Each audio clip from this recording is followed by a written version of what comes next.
उसको ग्राफ के हेल्प से हम लोग फाइंड करते हैं। एक्स और वाई को फाइंड करने के लिए ग्राफ का यूज किया जाता है।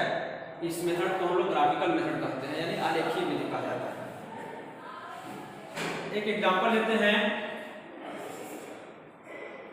जैसे 2x + 5y = 7 and 3x + 4y = 7।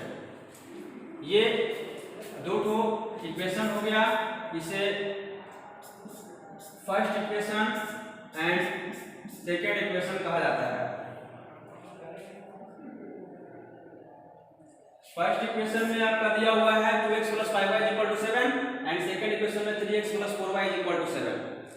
तो सबसे पहले फर्स्ट इक्वेशन को हम लोग सोल्व कर और उससे एक वैल्यू चार्ट प्रिपेयर किया जाता है। वैल्यू चार्ट क्या होता है उसको हम लोग समझेंगे। फर्स्ट इक्वेशन 2x + 5y = 7 है, तो यहाँ पर 5y = हो जाएगा 7 - 2x। 2x को हम लोग RHS में लेंगे। अब यहाँ से y फाइंड किया जाता है, तो y = हो जाएगा 7 - 2x/5।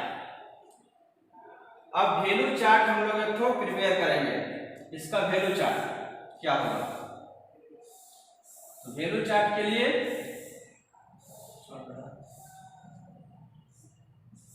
यहां पर x और ये y होता है।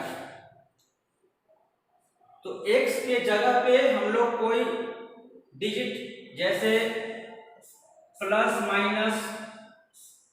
+- 2 +-3 ये कोई एक तो इसके x के जगह पे पुट करके y का वैल्यू फाइंड किया जाता है। एक ऐसा वैल्यू पुट करेंगे जिससे y जो है कोई इंटीजर हो जाए, जिससे ग्राफ जो है ड्रा करने में हम लोगों को आसानी होती है।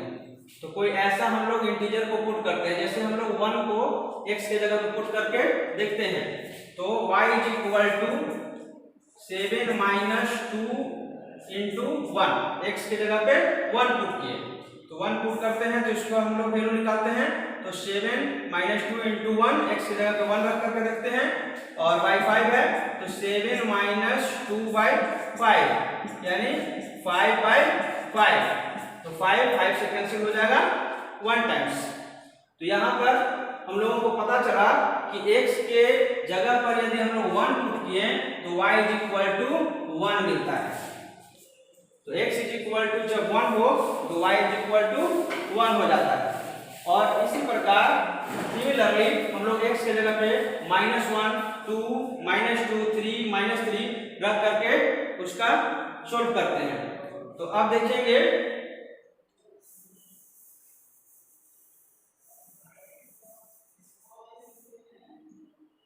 कि -1 रख करके x के जगह पे -1 रखते हैं तो y = हो जाता है 7 - 2 × -1/5। तो 7 माइनस और -1 में 2 से मल्टीप्लिकेशन कीजिएगा तो +2 हो जाएगा, और बाई 5 तो हो जाएगा यहाँ पर 9/5। 7 और -2 में मल्टीप्लिकेशन कीजिएगा 4 हो जाएगा, तो 7 + 4/5 = 11/5। और 11 जो है 5 से डिविजिबल नहीं है, इसलिए हम लोग -2 x के जगह पे पुट नहीं करेंगे। ऐसा वैल्यू पुट कीजिए कि जिससे यहाँ जो y का रिजल्ट है कोई मतलब इंटीजर प्राप्त हो, और इंटीजर से जो है ग्राफ आपका सही बनेगा। तो अब +2 रख करके देखते हैं, तो +2 रख करके देखिए,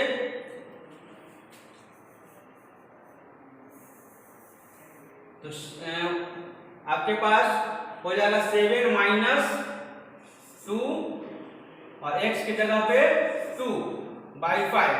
तो इसको शॉर्ट कीजिए, तो 7 - 2 2 = 4/5 तो हो जाएगा 3/5। तो ये भी आपका एक इंटीजर प्राप्त नहीं हुआ, मतलब एक इंटीजर नहीं आया, इसलिए हम लोग +2 भी नहीं रखेंगे।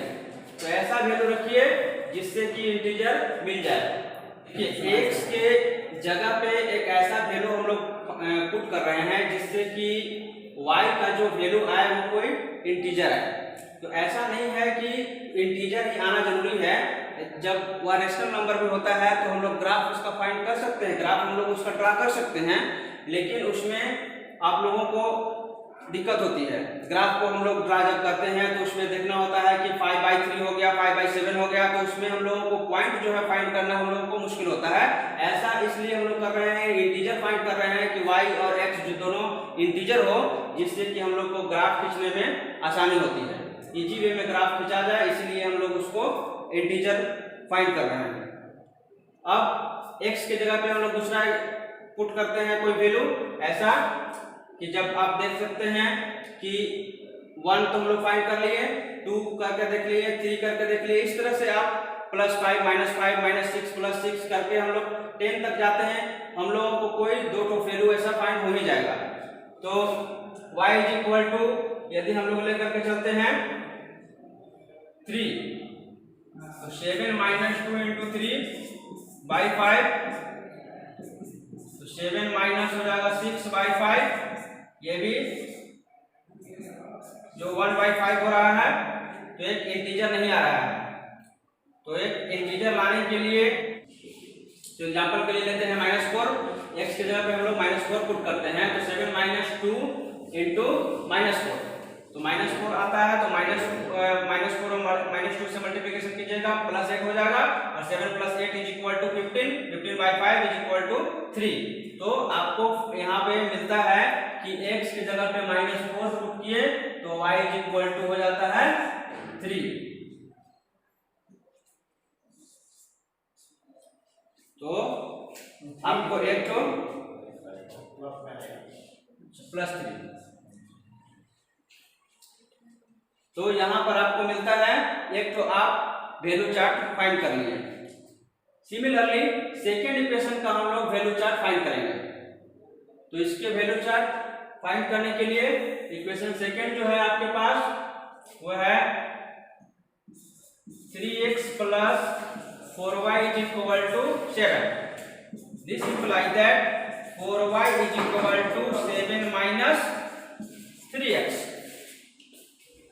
Then y = 7 - 3x/4, और इसका भी वैल्यू चार्ट हम लोग फाइंड करेंगे। यहाँ x और एक y होगा, तो x के जगह पे हम लोग पुट करेंगे 1, पुट करके देखते हैं, तो 1 पुट करके देखिए, तो 7 - 3 × 1/4, तो हो जाएगा 7 -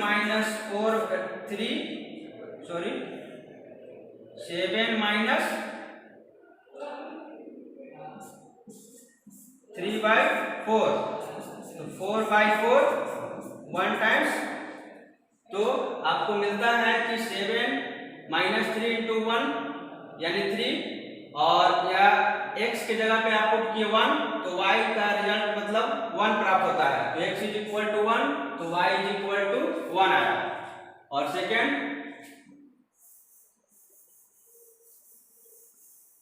अब फाइंड करते हैं हम लोग, x के जगह पे पुट करके देखिए 5, तो हो जाता है 7 - 3 × 5/4, तो 7 - 15/4, तो हो जाएगा 7 तो -8/4, तो -8/4, इससे रिजल्ट आता है -2। तो x के जगह पे आप पुट किए 5, तो हम लोगों को y = रिजल्ट आता है -2, तो यहां लिख देंगे x = 5, तो y = -2। अब दोनों वैल्यू चार्ट से हम लोग उसका ग्राफ ड्रा करेंगे। तो ग्राफ ड्रा करने के लिए दोनों वैल्यू चार्ट का यूज किया जाता है, और ग्राफ के पेज पे आपको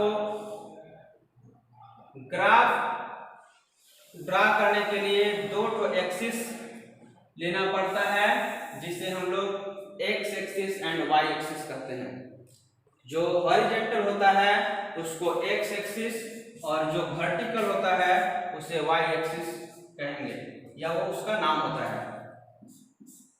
दोनों ग्राफ एक दूसरे मतलब पे परपेंडिकुलर होता है और दोनों जहां कटते हैं उसको ओरिजिन पॉइंट कहा जाता है।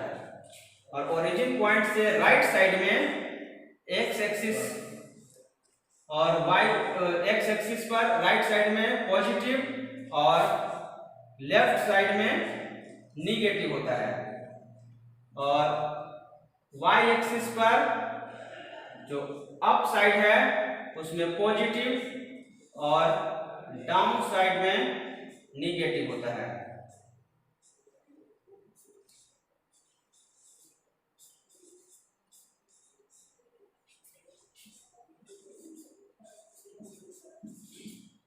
ये X X dash and Y Y dash आपका दो ठो एक्सिस होते हैं, और इस पे हम लोगों को देखना होता है कि फर्स्ट इक्वेशन के आपका जो वैल्यू चार्ट था वे एक्स का 1 और वाई का 1 किस क्वाड्रेंट में है या फिर कहां पर स्थित है ये दोनों पॉइंट। तो एक्स का 1 और वाई का 1 दोनों आपको यहां पर आकर के दोनों मीट करते हैं, तो इसका इस पॉइंट का कोऑर्डिनेट जो है 1 1 पॉइंट होता है। हम लोगों को मिलता है कि इस पॉइंट का कोऑर्डिनेट 1 1।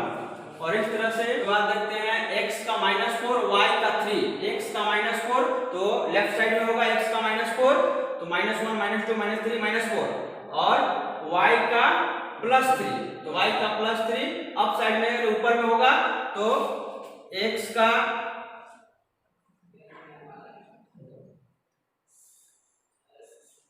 -4 और y का +3 हम लोगों को मिलेगा यहां पर -3 -4 और +3।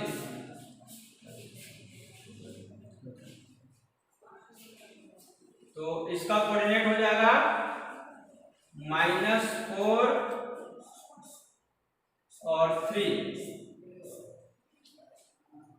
अब दोनों पॉइंट को हम लोग मिलाकर एक ग्राफ ड्रा करते हैं।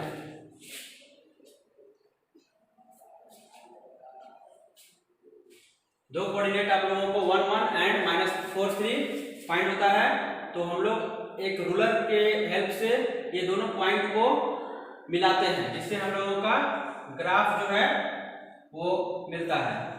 ये पॉइंट था -4 और 3 का, -4 और 3 का पॉइंट है, और ये 1 1 का पॉइंट है, तो हम लोग रूलर के हेल्प से इसमें ग्राफ ड्रा करेंगे। तो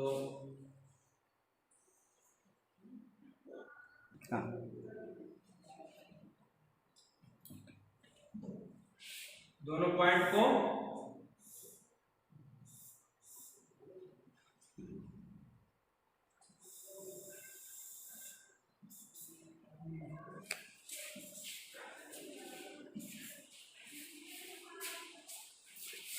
जिससे हम लोगों को एक ग्राफ ड्रा हो गया। सेकेंड इक्वेशन का जो वैल्यू चार्ट आया था उसमें हम लोगों को मिला था x का 1 y का भी 1 और x का 5 और y का -2। तो हम लोग देखते हैं x का 1 और y का 1 दोनों इसी पॉइंट पर है, और x का -2 तो x का 5 मतलब राइट साइड में x का 5 और y का -2, x का 5 और y का -2 इस पॉइंट पर होगा। तो इसका कोऑर्डिनेट लिखेंगे हम लोग 5 -2